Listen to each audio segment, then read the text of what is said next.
Good afternoon, everybody. Uneducated Economist here. Yesterday, we had covered some of the statements coming from Federal Reserve Governor Waller when he was talking about the central bank digital currencies. He said he is highly skeptical of these central bank digital currencies.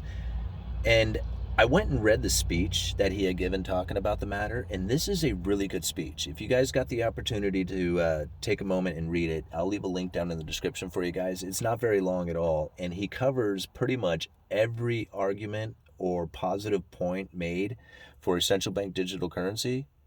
He has an argument against it, and he covers like all of them. He talks about the Chinese takeover of the world reserve currency with, their central bank digital currency. And I love his argument for it. He says pretty much how many non-Chinese firms are going to flock to the idea of signing up and using a central bank digital currency from a communist country that can track and monitor every single transaction made. He says, how likely is that going to happen? Right? Pretty low. So the idea that the Chinese central bank digital currency is going to take over the world reserve currency, I kind of agree with him on that. I just don't think people are going to be flocking into this central bank digital currency, especially if you don't have to. But it's also the same argument that a lot of people have on a personal level. So, like, a lot of people don't like the idea of a central bank digital currency because they don't want to be tracked, traced, and monitored. And what he is saying is that that's what these things will do. So he's pretty much admitted it right there. Admitted. Anyway, he pretty much admits right there that the central bank digital currencies are about tracking and tracing. I mean, if that's the reason why corporations wouldn't want to be involved with it, then that's the same reason why an individual wouldn't want to be involved with it either. Anyway, I thought that was a really interesting argument for the world reserve currency takeover by China. The other argument he brought up was the unbanked. And now this has also been a very big one. Now, the unbanked, he goes into break that down, and studies have found that the majority of the unbanked choose not to be choose not to be banked. Like, they don't want a bank account. They want to deal in cash. They don't want to deal with a central bank digital currency. And the idea of them using a central bank digital currency is not appealing to them. So in order to to bank the unbanked, it would cost a lot of time, money, and effort to try and get 1% of households to use something they really don't even want. So the argument of banking the unbanked is not a real legitimate one for the people or a benefit to the people. If that is the argument that they use, it's because they are trying to force people to be banked.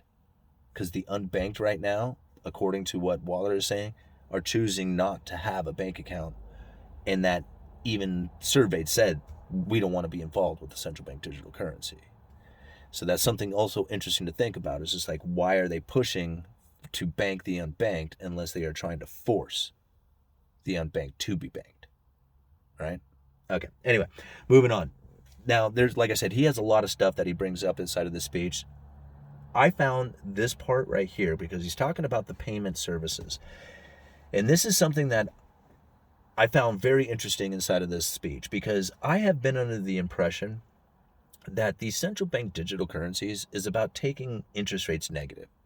It's about taking people's bank deposits into negative territory, and that you cannot do this if there is cash in the system. So as long as there's cash, you will not be able to take their bank accounts into negative, because the moment that they put their paycheck into the bank and it has a negative interest rate, they'll just pull it out in cash. So if you have a central bank digital currency, then you can't pull anything out in cash, and you're forced to deal with whatever system that they have. And if negative interest rates are applied to it, you're in the system and there's nothing you can do about it. Now, that was the impression that I was under. Now, granted, I thought that this was going to take a very long time to happen because the removal of cash from the system is not going to happen in a single day. It'll be a very slow transition out of it. But that was ultimately what I was believing from it. I think about how the central banks like especially with the Federal Reserve, have no room to stimulate the economy anymore. Like they used to drop interest rates around 5% in order to entice people to go out there and borrow money, and they take this borrowed money and go and spend it into the economy, buy houses, cars, go on vacation, enjoy life, right?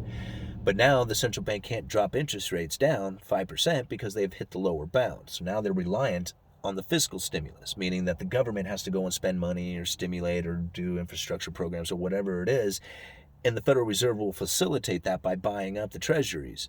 But ultimately, the Federal Reserve can no longer stimulate the economy by the lowering of interest rates. This is where the central bank digital currency will really come into play, because if you did have a central bank digital currency, well, then you could lower interest rates beyond the lower bound, and who knows how far you could really go with them. But not possible if there's cash in the system. Listen to this.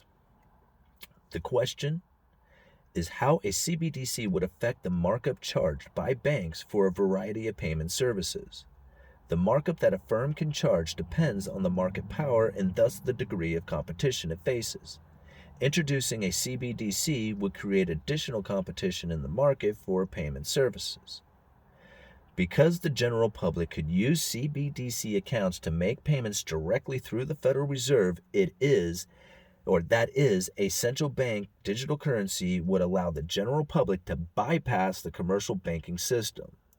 Deposits would flow from the commercial banks into the central bank digital currency accounts, which would put pressure on the banks to lower their fees or raise the interest rates paid on deposits to prevent additional deposit outflows. So from what he was saying right there is that if they were to introduce a central bank digital currency, that the deposits at the commercial banks would then leave the commercial banks and head over to the central bank digital currency accounts from the Federal Reserve. This would leave the commercial banks in trouble, and if they want to survive, they would have to lower their fees and raise the interest rates paid on their accounts, just to keep the depositors from taking their money or taking their deposits out of the commercial banks and over to the central bank digital currency. So completely opposite of what I would think that the central bank digital currencies would do if implemented by the central banks. I thought that they would take interest rates into negative territory. From what he was saying is that the implementation of this thing would actually cause the competition for payments out there to be so great that the commercial banks would have to start raising the interest rates paid on their deposits that people have on deposit with them, just to keep their deposits within the bank. Very interesting. Now, some of the other arguments he came up with as far as the payment system goes is that we already have a pretty efficient payment system taking place.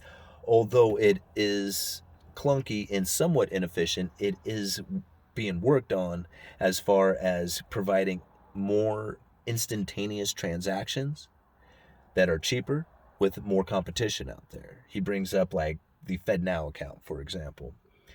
But that is taking place out there. Like, you think about it, there's plenty of ways to do transactions that are pretty well instantaneous. Now, there is like the overseas transactions that are a little bit more cumbersome.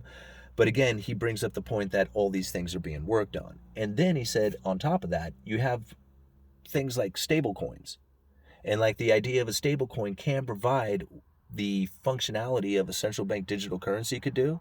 But then you wouldn't have to change the monetary system at all. These stable coins can pretty much do the work of the transactions that need to be done that a central bank digital currency could do, but instead it's basically left up to the private sector to make it happen. He does bring up kind of like the transparency issue and the fraudulent issues that can come with stable coins and stuff like that. But again, I think it's the idea of the stable coin that he's bringing up as far as the availability to do transactions within a current monetary system that is existing as is today. So anyway, very interesting speech. Like I said, if you guys have the chance to go and take a look at that one, it's really good because he does bring up an argument against central bank digital currencies on just about every single level. Very good stuff. All right. Uneducated Economist, you guys let me know.